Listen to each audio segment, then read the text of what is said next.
2, 1. Booster ignition. And lift off. 1972 সালের পর কেটে গেছে 50 বছরেরও বেশি সময়। চাঁদের বুকে মানুষের শেষ পায়ের ছাপ আজ ধুলোয় ঢাকা। কিন্তু অপেক্ষা ফুরিয়েছে। নাসা আবারও ফিরছে চাঁদের মিশনে। তবে এবার শুধু চাঁদে ঘুরতে যাওয়া নয়, এবার লক্ষ্য সেখানে স্থায়ীভাবে থাকার প্রস্তুতি। আজ আমরা জানব নাসার ঐতিহাসিক আর্টেমিস 2 মিশন সম্পর্কে, যেখানে 4 জন মহাকাশচারী পাড়ি দেবেন অজানার উদ্দেশ্যে।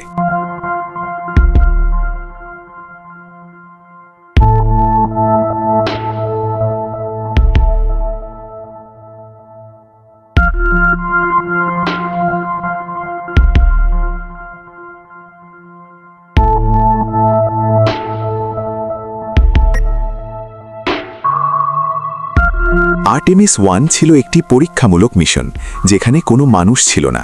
কিন্তু আর্টেমিস 2 হল এই সিরিজের প্রথম ক্রুড মিশন, মানে এই মিশনেই প্রথমবার মানুষ নিয়ে ওড়া হবে। এতে ব্যবহার করা হচ্ছে বিশ্বের সবচেয়ে শক্তিশালী rocket SLS space launch system, এবং এর মাথায় থাকবে ওরিয়ন ক্যাপসুল, যেখানে মহাকাশচারীরা থাকবেন। এটি হবে 10 দিনের একটি মিশন।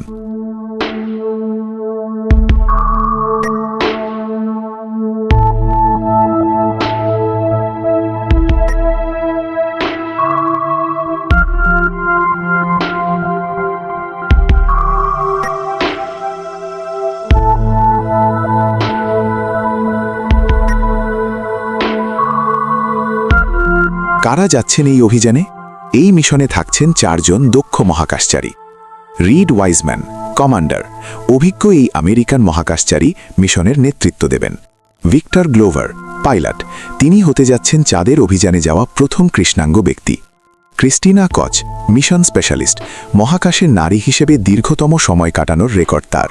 তিনি প্রথম নারী হিসেবে চাঁদের কক্ষপথে যাচ্ছেন। Jeremy Hansen, mission specialist, Canadian space এজেন্সির পক্ষ থেকে আসা প্রথম ব্যক্তি যিনি চাঁদে যাচ্ছেন।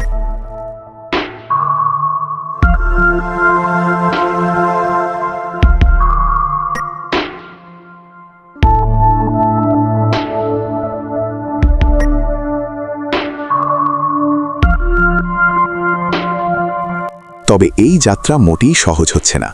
রকেটটি পৃথিবী থেকে উৎক্ষেপণের পর ওরিয়ন ক্যাপসুলটি প্রথমে পৃথিবীর চারপাশে ঘুরে এবং তার ইঞ্জিনের শক্তি বাড়িয়ে চাঁদের দিকে রওনা হয়েছে।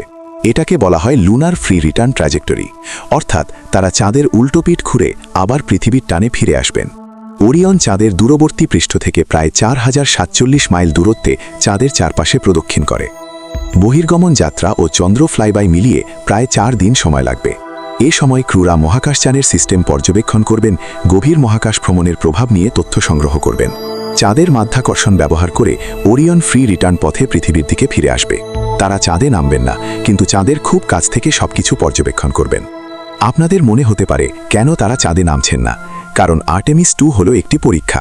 আর্টেমিস 3 মিশনে মানুষ আসলে চাঁদের দক্ষিণ মেরুতে অবতরণ করবে। আর্টেমিস 2 এর মাধ্যমেই নাসা নিশ্চিত করবে যে তাদের জীবন রক্ষাকারী সিস্টেম বা লাইফ সাপোর্ট সিস্টেমগুলো ঠিকমতো কাজ করছে কিনা। এটি মূলত মঙ্গল গ্রহে যাওয়ার প্রথম ধাপ। মহাকাশ বিজ্ঞানের এক নতুন যুগের সূচনা হতে যাচ্ছে।